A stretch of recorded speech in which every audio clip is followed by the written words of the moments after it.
मुसहर महिलाहरूको यात्रा चुलोदेखि पैरवी मञ्चसम्म। हमने ना खेती बाड़ी है ना जगह जमीन है, राखी पाती जगह जमीन है। रूढिवादी परम्परादेखि सकारात्मक परिवर्तनतर्फ विपन्न र लोपोन्मुख जातिको लागि हुने गरी यस वर्षको कार्यक्रममा नै बजेट विनियोजन गरेका छौँ। उद्देश्य एउटै, जनचेतना। जनचेतनाको बिगुल फुक्दै मुसहर महिला।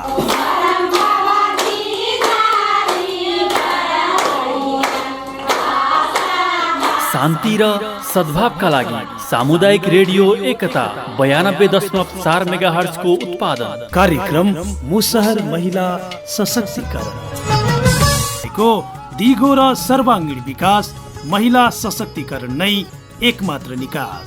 नमस्कार, कार्यक्रम मुसहर महिला सशक्तिकरणमा तपाईलाई स्वागत छ। कार्यक्रम सँगै तपाईको साथमा छु म रामु आचार्य। तपाई यति बेला शान्ति र सद्भावका लागि सामुदायिक रेडियो एकता 92.4 मेगाहर्ज सुन्दै हुनुहुन्छ र यो हो कार्यक्रम मुसहर महिला सशक्तिकरण। यो कार्यक्रम अन्डेफको सहयोग, नेपाल मुसहर संघको साझेदारी र साप नेपालको सहकार्यमा रेडियो एकता 92.4 मेगाहर्जले उत्पादन गरेको हो। कार्यक्रम साताको शनिबार र आइतबार साँझ 8:45 बजेदेखि करिब 9:15 बजेसम्म सुन्न सक्नुहुनेछ। आज यो कार्यक्रमको पहिलो श्रृङ्खला हो। कार्यक्रममा सर्लाही जिल्ला अन्तर्गत बर्थुवा नगरपालिका, बसबरिया गाउँपालिका, हरिपुर नगरपालिका र चन्द्रनगर गाउँपालिकाका निश्चित ओडाहरूमा बसोबास गर्ने मुसहर समुदाय अनि मुसहर समुदायलाई उकास्नका लागि साप नेपालले गरेका गतिविधिहरूलाई हामी प्रस्तुत गर्ने गर्दछौँ। अब लागौं आजको कार्यक्रमतर्फ। कार्यक्रमको सुरुवातमा मुसहर जातिको परिचय सम्बन्धी एक सामग्री। मुसहर जातिको एकिन उत्पत्ति स्थल हालसम्म जानकारीमा आउन सकेको छैन। तर नेपालमा यो जातिको इतिहास नयाँ भने नभएको विभिन्न ऐतिहासिक दस्तावेजबाट पुष्टि हुन्छ। मुसहर समुदाय नेपालको तराई भूभाग तथा भारतको बिहार, यूपी, एमपी लगायत विभिन्न स्थानमा बसोबास गरेको पाइन्छ। अति सीमान्तकृत समुदायको रूपमा मुसहरहरू नेपाल र भारतीय भूमिमा बसोबास गरिरहेका छन्। आर्थिक, राजनैतिक र सामाजिक रूपमा पछाडि परेको यो समुदाय हाल केही समय यता आफ्नो जीवनस्तर उठाउन प्रयासरत छ। यो जाति नेपालको एक प्राचीन जाति हो। प्रचलित एउटा पौराणिक कथा अनुसार रावणले सीतालाई हरण गरेर लगेपछि भगवान रामले सीताको खोजी गर्ने क्रममा सबरी मुसहरनीसँग भेट भएको र सबरीले खाँदै गरेको जुठो भएर रामलाई अर्पण गरेपछि उनको श्रद्धाबाट भगवान राम प्रभावित भएर इच्छा लागेको कुरा आफूसँग माग्न अनुरोध गर्दा सबरीले 2 छोराको इच्छा राखेकी कथन छ। त्यसैको फलस्वरूप 10 महिनापछि जोगिया जाँजर भन्ने ठाउँमा एक दम्पतिको कोखबाट 2 जुम्लिया सन्तानको जन्म भएको थियो। तिनै जुम्लिया मध्ये एकको नाम दिनाराम र अर्कोको नाम दिनाभद्री राखियो भन्ने गरिन्छ। मुसहरहरू यिनै दिनाराम दिनाभदीको सन्तान भएको कारण त्यो नै उनीहरूको कुल देवता मान्ने गरेको पनि पाइन्छ। यो जाति पनि समाजमा जातीय छुवाछुत तथा विभेदको प्रमुख चपेटामा परेको समुदाय हो। शैक्षिक दृष्टिकोणले अन्य दलित जातिको तुलनामा शून्य रहेको यो जातिको कुल जनसङ्ख्या करिब 2 लाखको हाराहारीमा रहेको छ, जसमध्ये 6.9% मानिसहरू मात्र साक्षर छन्, जुन तराईको दलितहरूमध्ये सबैभन्दा कम साक्षर प्रतिशत हो। कार्यक्रममा अहिले हामीले प्रस्तुत गर्यौं मुसहर समुदायको सामान्य परिचय। अब लागौं मुसहर समुदायमा साप नेपालको मुसहर महिला सशक्तिकरण कार्यक्रमको प्रभावकारिता कस्तो रहला सो सन्दर्भको कुराकानीतर्फ। कुराकानीका लागि हामीसँग हुनुहुन्छ साप नेपालका कार्यक्रम संयोजक जनक कार्की। आउनुहोस् उहाँलाई स्वागत गरौँ। जनक सरलाई स्वागत छ। धन्यवाद। सबैभन्दा पहिला त अब यो मुसहर समुदायमा मुसहर महिला सशक्तिकरणको प्रभावकारिता कस्तो रहला, के अनुमान गर्नु? यो कार्यक्रम पहिलो पटक तराई मधेसमा रहेका अति गरिबीको रेखा मुनि रहेका दलित समुदायहरू जस्तै डोम, चमार, पासवान, माझी, मुसहरहरूलाई लक्षित गरेर यो परियोजना सञ्चालन गरेको छ, जसले गर्दा उनीहरूलाई स्वतस्फूर्त रूपमा अगाडि बढ्न सहज अवस्था ल्याउनेछ र साथसाथै अन्य कार्यक्रमहरू जस्तो अन्य समुदायहरू बीच उनीहरूले बोल्न अगाडि बढ्नलाई असहज महसुस गर्नुपर्ने छैन, उनीहरू डोमिनेट हुनुपर्ने छैन र यसले गर्दाखेरि यस परियोजनामा महिलाहरूको मानव अधिकारको रक्षा र सशक्तिकरण गर्नेछ र यसको साथसाथै उनीहरूको आफ्नो अधिकारको खोजी गर्न सक्नेछन्। त्यसै गरी स्थानीय सरकारमा अधिकारीहरू बीच एउटा जवाबदेहिता खोज्ने होइन लैङ्गिक उत्तरदायी स्थानीय सरकार प्रवर्धनका लागि सरकारवाला निकायहरूसँग चाहिँ साझेदारी गर्ने हुनाले पनि उनीहरूलाई सङ्गठित गरेर एउटा सामुदायिक रूपमा अगाडि बढ्न सिकाउने हुनाले यो परियोजनाको प्रभावकारिता उल्लेख्य रूपमा हुनेछ। मुसहर समुदायमा विकासका कुनै पूर्वाधारहरू पुग्न सकिरहेको छैन। यहाँ अशिक्षा र अविश्वासले जरा गाडेको छ। यो अवस्थामा यहाँका समुदायको चेतना स्तर परिवर्तन गर्न खोज्नु कतिको चुनौतीपूर्ण रहला त? करिबन 2,34,000 भन्दा बढी जनसङ्ख्या रहेको मुसहर समुदायहरूमा चरम अशिक्षा, गरिबी र अन्धविश्वासले जरा गाडेको छ। करिब 2/3 जनसङ्ख्यासँग त आफ्नो वासस्थान समेत छैन होइन। 10% भन्दा कम बालबालिकाहरू विद्यालय जान्छन् र राजनीतिमा पनि उनीहरूको पहुँच एकदम न्यून छ। अब नागरिकताबाट वञ्चितीकरणमा परेको, विभिन्न गरिबी, कमजोर स्वास्थ्य, सरकारी सेवामा समेत पहुँच नहुनु जस्ता विभिन्न चुनौतीहरू त छँदैछन्, तर पनि चुनौतीसँग धेरै अवसरहरू पनि नभएको होइन। तसर्थ यस परियोजनाले मुसहर समुदायका महिलाहरूलाई एउटा समूहमा सङ्गठित गरी होइन उनीहरूको नेतृत्व क्षमताको विकास गर्दै हरेक तह र तबकामा उनीहरूको सक्रिय सहभागिता बढाउनेछ र आफ्नो हक अधिकार खोज्न सक्ने सक्षम चाहिँ बनाउनेछ। यो परियोजना सुरु गर्नु पूर्व यहाँको मुसहर समुदायको अवस्था पक्कै पनि तपाईँले अध्ययन गर्नुभयो होला। मुसहर समुदायमा के समस्या देख्नुभयो अथवा समाधानका लागि के गर्न सकिएला त? मुसहर समुदायमा विशेष गरेर अब धेरै समस्याहरू छन्, अब अनगिन्ती समस्याहरू छन् र विशेष गरी यो तराईमा बस्ने दलित समुदायहरूमा एउटा जातीय छुवाछुतको प्रभाव चाहिँ अलिक बढी नै छ। त्यसले गर्दा सामाजिक न्यायमा पनि विभिन्न खालको विभेदहरू छ होइन। त्यसले गर्दा उनीहरूले चरम गरिबीको अवस्थामा एउटा गुज्रिनु परेको छ र कतिपय अवस्थामा उनीहरूले समान ज्यालाहरू छैन होइन। उनीहरूले काम गर्न जाँदा दिनमा 200 रुपियाँ मात्र ज्याला पाउँछन् र अर्को छ शिक्षाको अभाव होइन।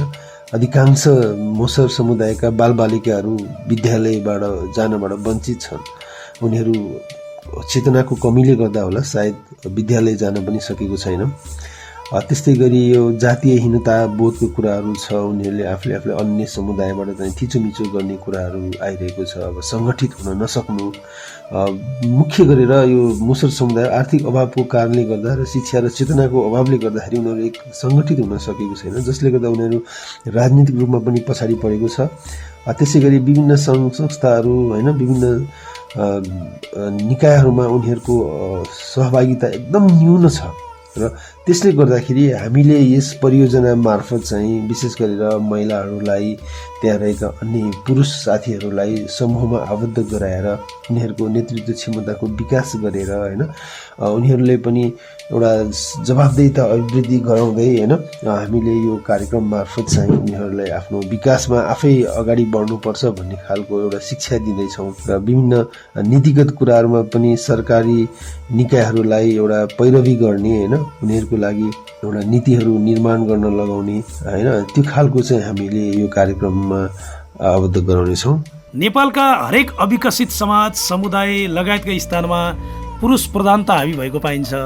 त्यहाँ महिलालाई कुनै महत्त्वका साथ हेरिँदैन। अझ भनौँ महिला भएकै कारण यिनीहरूले केही गर्न सक्दैनन् भन्ने खालको लैङ्गिक विभेद महिलाहरूमाथि गर्ने गरेको पाइन्छ। मुसहर समुदायमा त झन् त्यो ज्यादा नै देखिन्छ। यो अवस्थामा यो परियोजनाका लागि पुरुष मुसहरहरूले महिला मुसहरहरूलाई सहयोग गर्छन् भन्ने आधार चाहिँ तपाईँ के देख्नुहुन्छ त? नेपाल एउटा पुरुष प्रधान देश हो र तराईको सम्बन्धमा भन्नुपर्दाखेरि विशेष गरेर यो दलित समुदायमा यो महिलाहरू अझ बढी पुरुषहरूबाट चाहिँ हेपिने दबिने अवस्था छ।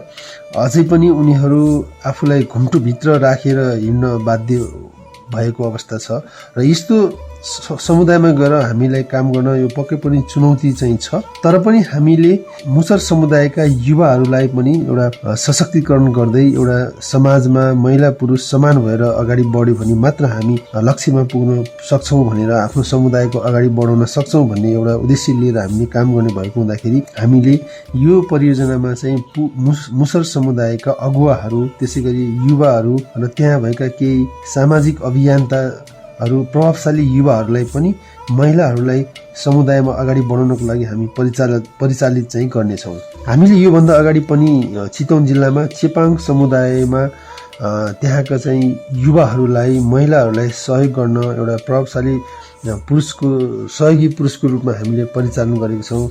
र यो अवस्थामा उनीहरूले महिलाहरूलाई विभिन्न तालिमहरूमा सहयोग गरिदिने, समूह सञ्चालन गर्न सहयोग गर्ने, विभिन्न कार्यक्रमहरू सञ्चालन गर्न सहयोग गर्दै आइरहेको थियो।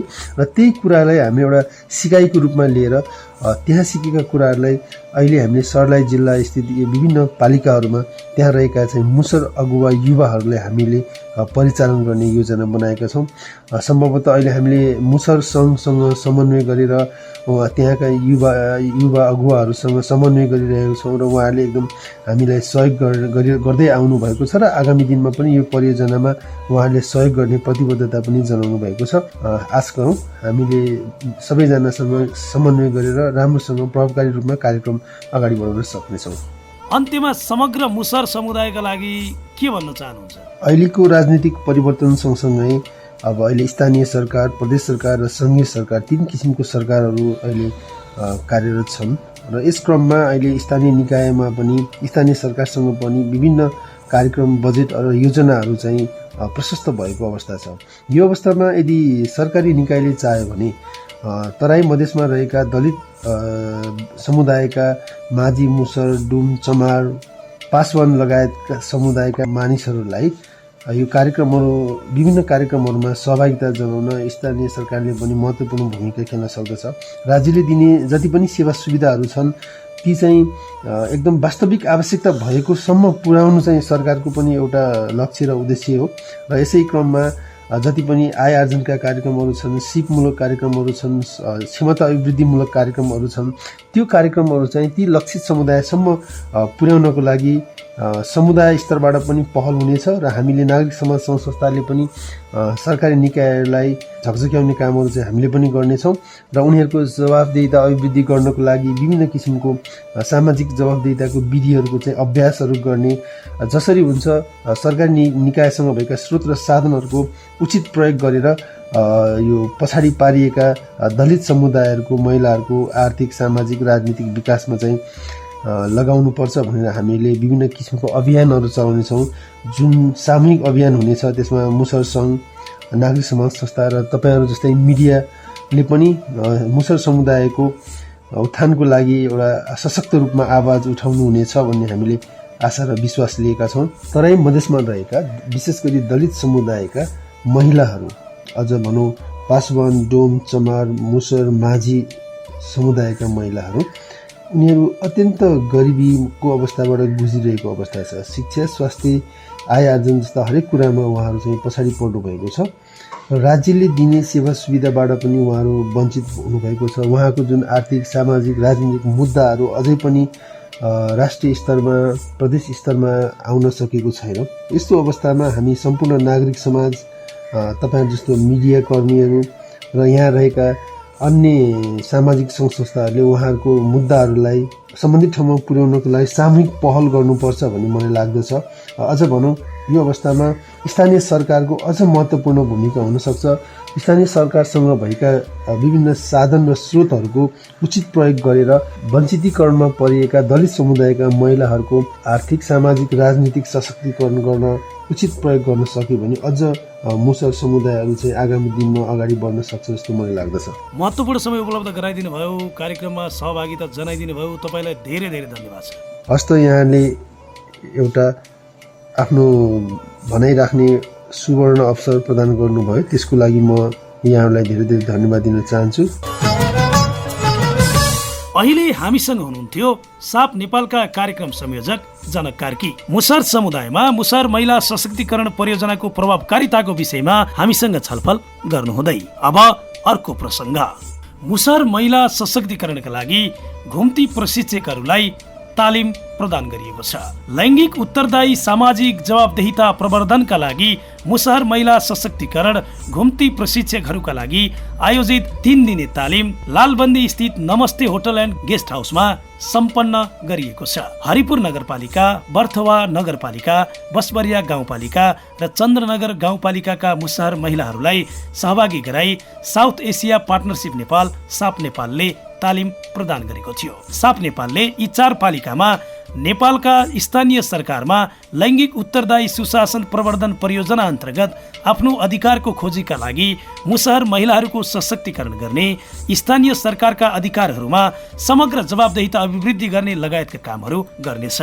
यो कार्यक्रम सञ्चालनका लागि घुम्ती प्रशिक्षकहरूलाई क्षमता विकास गर्न तालिम प्रदान गरिएको छ। तालिमका सहभागीहरूलाई साप नेपालकी अध्यक्ष गीता भट्टराई, नेपाल राष्ट्रिय मुसहर संघका अध्यक्ष चन्द्रेश्वर सदा, दलित विकास समिति प्रदेश नम्बर 2 का उपाध्यक्ष राम प्रवेश बैठा लगायतले प्रमाणपत्र वितरण गरेका थिए। सहभागीहरूलाई जनक कार्की, रूपेश कुमार कर्ण, पंकज कायस्थ र बनिता कार्कीले प्रशिक्षण प्रदान गर्नुभएको थियो। यो परियोजना अन्तर्गत मुसहर महिलाहरूको सशक्तिकरणका लागि 24 महिनासम्म कार्यक्रम सञ्चालन गर्न 2,56,87,200 रुपियाँ लागत लाग्ने कार्यक्रमका संयोजक जनक कार्कीले जानकारी दिनुभएको छ।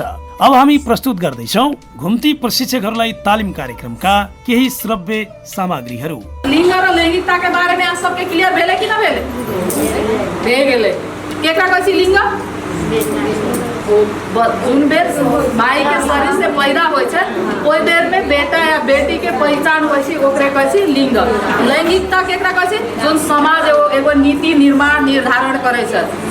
महिला एक धंधा ई है, पुरुष के धंधा ई है, सब कुछ फरक सिखा दै छै। जुन परिवर्तन करेला सकै छै आ सब बेटा बेटी के परिवर्तन करेला सकै छै। कुनो एकादेश में एगो संतोष पंथ के कुनो बेटा बेटी होएला सकै छै, उ संभव न है नेपाल में। बाबूजी लैंगिकता है जुन समाज नीति निर्माण निर्धारण करे छै ओकरा परिवर्तन करेला सकै छै। सकै छै कि न सकै छै? केही कुराहरू सिकेर जानेर बुझेर अनि नेतृत्व ठाउँमा पुग्नु पर्यो हैन। त्यही भएर अहिले सरकारले पनि महिलाहरूको लागि भनेर विभिन्न क्षेत्रहरूमा चाहिँ कोटाहरू छुट्याइदिएको छ हैन। अहिले स्थानीय निर्वाचनको कुरा गर्ने भने 1 जना दलित महिला अनिवार्य गरेको छ र तपाईहरु मध्ये पनि यहाँ आएको अगुवाहरू मध्ये पनि कोही चाहिँ त्यो समूहभित्र पढ्नुहुन्छ होला हैन। यदि छैन भने पनि अब चाहिँ तपाईहरु अगाडि आउनु पर्यो हैन, बोल्नु पर्यो, विभिन्न राजनीतिक दलहरूसँग चाहिँ आफ्नो चाहिँ मागहरू राख्नु पर्यो, आवाजहरू उठाउनु पर्यो, त्यसपछि मात्र तपाईहरुले चाहिँ उनीहरूले राख्छ हो। अब हामी यो अभियानमा छौँ। अब विशेष गरेर अब मुसहर महिलाहरूलाई चाहिँ नेतृत्व क्षमताको विकास गरेर अगाडि ल्याउने भनेर हामीले यो परियोजना चाहिँ सुरु गरेको छौँ। बैलून के बालू देख मेरी कितना बालू का आगे से बनाया गया थी। अहिले त कितना खर्च गर्नु से लिखबै किन? त किन नआइ से लिखबै? हां लिखबै लिखबै बच्चा पढ्ने कुनै किसिमको माया ममता त हुँदैन। कहाँबाट लिखबै? दुनु हात उठाउ त। कहाँ न लिखौ? त्यसले सुन्नु पर्छ।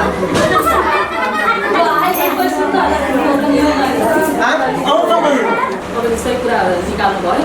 हाम्रो समुदायमा के छ त भन्दा त्यहाँ जनप्रतिनिधि पनि त अनिवार्य दलित छ नि। के उनीहरू तपाईँ हाम्रो पकेट मनी होइन र हो। अनिवार्य अहाँ सबके समुदाय में हरेक वार्ड में एगो दलित महिला सदस्य है। मानिले अहाँ सब कहै छी कि एगो खानी पानी में भ्याकेन्सी खुले राजनीति त ओरा के जनप्रतिनिधि त अहाँ के समुदाय के एगो जलिने है। अब कुराकानीको पालो। कुराकानीका लागि हामीसँग हुनुहुन्छ हरिपुर नगरपालिकाको शिक्षा शाखा संयोजक नागेश्वर राय। उहाँलाई सहकर्मी साथी प्रकाश मैनालीले मधेसका मुसहर समुदायको अवस्था कस्तो छ भनेर जिज्ञासा राख्नु भएको छ। भन्न त हामी समानता हुन्छ, सबैको अवसर समान छ भन्छौँ, तथापि जातिगत, क्षेत्रगत र विगतदेखि चलिआएको कुरीति कुसंस्कारले वृत्ति विकास, सामाजिक विकास, बौद्धिक विकास लगायतका विविध पक्षमा असर गरिरहेको हुन्छ। मुसहर जातिको हरिपुर नगरपालिका अवस्था पनि त्यसबाट अछुतो छैन। हामी अछुतो छैनौँ भनिरहेको छौँ र फेरि करिब हेर्ने हो भनेदेखि एउटा समाज, एउटा पिँढीलाई मात्रै बदल्न सक्यो भनेदेखि पनि त्यसले अर्को समाज अर्को पिँढीको लागि अवश्य नै त्यसले परिवर्तन लिएर आउनेछ। र हरिपुर नगरपालिकामा म बालबालिकाबाट सुरु गर्न चाहन्छु, किनभने तपाईँले शिक्षा शाखा हेरिराख्नु भएको छ र मुसर बालबालिकाहरूको अवस्था चाहिँ कस्तो रहेको छ? म विद्यालयमा मुसर बालबालिकाको सहभागितासँग जोडेर केही कुरा राख्न चाहन्छु। सामान्यतया भर्ना हुने समयमा विद्यार्थीहरू अत्यधिक मुसर बालबालिकाहरू विद्यालयमा भर्ना हुन्छन्। पाठ्यपुस्तक लगायतका अन्य सेवा सुविधाहरू प्राप्त गर्ने बेलामा उनीहरू विद्यालयमा आउँछन्।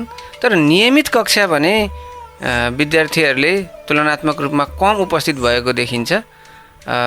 प्रधानाध्यापकहरू माध्यमबाट सोध्दै गर्दा उनीहरूको पारिवारिक पृष्ठभूमि, अभिभावकको रोजगारी जस्ता कारणले गर्दा विद्यार्थी विद्यालयमा नियमित उपस्थित नभएको भन्ने सुन्नमा आउँछ, जानकारी त्यसरी प्राप्त हुन्छ। र नियमित उपस्थिति नहुने बित्तिकै केही हदसम्म भए पनि विद्यार्थीहरूमा सिकाइ उपलब्धि कम हुनु स्वाभाविक हो। यो सँगसँगै एउटा अर्को कुरा तपाईँले भनिहाल्नुभयो, एउटा उनीहरूको आर्थिक अवस्थाको कारणले गर्दाखेरि चाहिँ धेरै अभिभावकहरूले विद्यालयमा विद्यार्थी पठाउन सकिरहेका छैनन्। त्यस कारणले गर्दाखेरि पनि तुलनात्मक रूपमा फेरि भोलिको अवसरको कुरा आउँछ, मार्कसिटको कुरा आउँछ, मार्क उनीहरूको कम आइरहेको छ। त्यसले गर्दाखेरि उनीहरू पछि परिरहेछन् भनिसकेपछि त्यस्ता बालबालिकाहरू जो चाहिँ अलिकता लामो समयसम्म विद्यालय टिकुन् भन्नको लागि र उनीहरूको लागि कम्तीमा पनि ह्यान्ड टु माउथ, हातमुख जोड्नैको लागि समस्या भएर धेरै बालबालिकाहरू बाहिर रहिरहेका छन् विद्यालयबाट भनिसकेपछि त्यस्ता बालबालिकाहरूको लागि तपाईँहरू के गर्दै हुनुहुन्छ? धेरै राम्रो प्रश्न गर्नुभयो। एक त औपचारिक शिक्षामै त्यस्ता विद्यार्थीहरूलाई समेट्नको लागि हामीले दलित, विपन्न र लोपोन्मुख जातिको लागि हुने गरी यस वर्षको कार्यक्रममा नै बजेट विनियोजन गरेका छौँ। उनीहरूको उच्च शिक्षाको लागि, प्राविधिक धारतर्फको उच्च शिक्षाको लागि हरिपुर नगरपालिकाले 20 लाखको सहुलियतमा ऋण अनुदानको लागि रकम विनियोजन गरेको छ। यो पक्कै पनि औपचारिक शिक्षामा पिछडिएका वर्गहरूको, पिछडिएका जातिहरूको सहभागिता बढाउनको लागि, पहुँच बढाउनको लागि ल्याइएको कार्यक्रम हो भने हरिपुर नगरपालिकाले सेभ द चिल्ड्रेन तथा रुवाको साझेदारीमा हरिपुर नगरपालिकाको शिक्षा क्षेत्रलाई विकास गर्ने योजनासहित उनीहरूसँग सम्झौता भइसकेको र तपाईँलाई थाहा छ सेभ द चिल्ड्रेनले शिक्षामा असर गर्ने विभिन्न कारक तत्त्वहरूको जरामा पुगेर कुन कुन कुराले असर गर्छ ती सबै पाटोमा परिवर्तन ल्याउँदै शिक्षामा विकास गर्ने योजना राखेको छ। सोही अनुरूप हरिपुर नगरपालिकाले औपचारिक र अनौपचारिक शिक्षाको माध्यमबाट उनीहरूको सहभागिता र गुणस्तर विकास गर्नमा योजना राख्दै त्यो किसिमको थालनी गरेको छ। मुसर समुदायका बालबालिकाहरू आज यसरी गइरहँदाखेरि चाहिँ राज्यले एउटा अभियान हामी चलाउँछौँ, विशेष गरी विद्यार्थी भर्ना अभियान लगायतका अभियानहरू, धेरैवटा अभियानहरू चलाइरहेको हुन्छौँ र कतिपय अभियानहरू नगरपालिका स्तरीय पालिकाले गरिरहेको हुन्छ भने कतिपय विभिन्न सङ्घ संस्थाहरूले पनि सञ्चालन गरिरहेका हुन्छन्। र यसको फलोअप चाहिँ किन हुँदैन? विद्यार्थी भर्ना भए, यति मुसर बालबालिकाहरू भर्ना भए पनि हामी भन्छौँ यस वर्ष यति बालबालिका विद्यालय बाहिर रहेको पनि भनेर भन्छौँ। अनि त्यसपछि भोलिको दिनमा जस्तो अझ विद्यार्थीहरूलाई आकर्षण गर्नको लागि दिवा खाजाको कुरा पनि अहिले म जोड्छु तपाईँसँग, यो कतिको प्रभावकारी छ भनेर लगायतका यस्ता खाले कुराहरू भइरहँदाखेरि पनि उहाँहरू छात्रवृत्ति लिन आउनुहुन्छ, किताब लिन आउनुहुन्छ, त्यसपछि वर्षको अन्तिमसम्म पढिराख्नु हुँदैन भन्ने खालको कुराहरू, यो चाहिँ किन यस्तो भइरहेछ र यसको फलोअप हामी किन गर्न सक्दैनौँ? यो अघि नै हामीले भन्यौँ, विशेष गरी सामाजिक पारिवारिक पृष्ठभूमि र अभिभावकको रोजगारीको स्तरले गर्दा धेरै हदसम्म प्रभाव पारिरहेको हो। अघि सरले जोड्नु भए जस्तै अभिभावकहरू इट्टा भट्टा जान्छन्, त्यतै जानु पर्यो।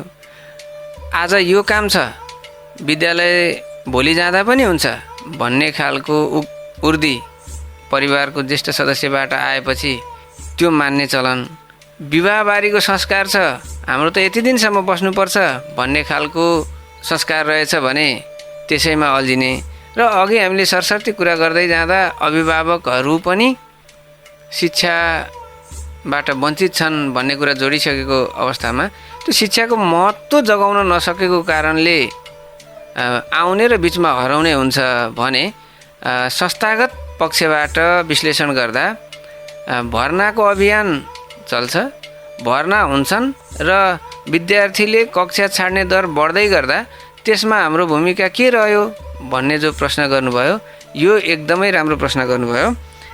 यसमा विद्यार्थीहरूलाई त्यस्ता विद्यार्थीको डाटा सङ्कलन गरेर विशेष गरी विद्यालय मार्फत उपचारात्मक शिक्षण गर्नुपर्छ भन्ने लाग्छ मलाई। यो सँगसँगै कार्यक्रमको अन्तिम आइसकेका छौँ र अन्तिममा मुसर बालबालिका लगायत मुसर समुदायको उत्थानको लागि तपाईँको भूमिका के रहन्छ? एउटा यो सार्वजनिक प्रशासनको क्षेत्रमा काम गर्ने व्यक्तिको हैसियतले जाति विशेष, क्षेत्र विशेष र समूह विशेष भन्दा पनि आफ्नो कार्यक्षेत्र, आफ्नो भूमिकामा कुरा गर्नुपर्दा शिक्षासँग सम्बन्धित कामकाज गर्ने जिम्मेवारी पाएको हिसाबले आफ्नो क्षेत्राधिकारभित्र पर्ने शैक्षिक उन्नयनको लागि, विकासको लागि हरेक हिसाबले कुनै न कुनै माध्यमबाट कुनै न कुनै हदसम्म हाम्रो संस्थाको भूमिका रहन्छ र म पनि त्यही संस्थाको सदस्य भएको नाताले त्यसमा मेरो पनि भूमिका रहने सर्वस्वीकार्य भइहाल्यो। थप कुरा रह्यो मुसर जातिको भने मुसर जातिको लागि केही काम त यसैपालि हामीले मुसर मात्रै नभनौँ, उत्पीडित अथवा लोपोन्मुख पछाडि परेका जातिहरूको लागि केही हदसम्म, दलित केही हदसम्म हामीले यसपालि नै कार्यक्रम सुचारू गरेका छौँ, अघि मैले उठान गरिसकेँ। त्यस्तै विद्यालय बाहिर रहने जुनसुकै जाति त्यसमा पनि मुसर जातिको लागि शिक्षा शाखाको तर्फबाट विद्यालयमा टिकाइराख्ने, विद्यालयमा ल्याउन, टिकाउन र बजारमा बिकाउन हाम्रो संस्थाको नगरपालिका, मैले संस्था भन्दै गर्दा सङ्गठित संस्था भन्न खोजेको, नगरपालिकाको त्यसमा शिक्षा शाखाको र मेरो भूमिका अवश्य रहन्छ र त्यसलाई म पूर्ण जवाफदारीताका साथ पुरा गर्नेछ। उहाँ हुनुहुन्थ्यो हरिपुर नगरपालिकाको शिक्षा शाखा संयोजक नागेश्वर राय। सहकर्मी साथी प्रकाश मैनालीसँग कुराकानी गर्नुहुँदै यिनै विविध जानकारी तथा कुराकानी सँगै आजका लागि कार्यक्रम मुसहर महिला सशक्तिकरणको निर्धारित समय सकिने लागेको छ। तपाईलाई यो कार्यक्रम कस्तो लाग्यो? सल्लाह सुझाव तथा प्रतिक्रियाका लागि हाम्रो इमेल ठेगाना हो radio91.4@gmail.com। यो कार्यक्रम उत्पादन गर्न सहयोग गर्नुहुने South Asia partnership Nepal SAP नेपालका कार्यक्रम संयोजक जनक कार्की लगायत राष्ट्रिय मुसहर संघलाई धन्यवाद दिँदै शान्ति र सद्भावका लागि रेडियो एकता 92.4 मेगाहर्ज को ध्वनि तरङ्गमा साप नेपालको सहकार्यमा रेडियो एकताले उत्पादन गरेको कार्यक्रम मुसहर महिला सशक्तिकरण सुनेर साथ दिनुहुने तपाईहरू सम्पूर्णलाई हृदयदेखि नै आभार प्रकट गर्दै अर्को कार्यक्रममा नयाँ विषयवस्तु सहित उपस्थिति हुने जानकारी गराउँदै रामु आचार्य बिदा हुन्छु। नमस्कार। तपाईको बाँकी पल शुभ रहोस्।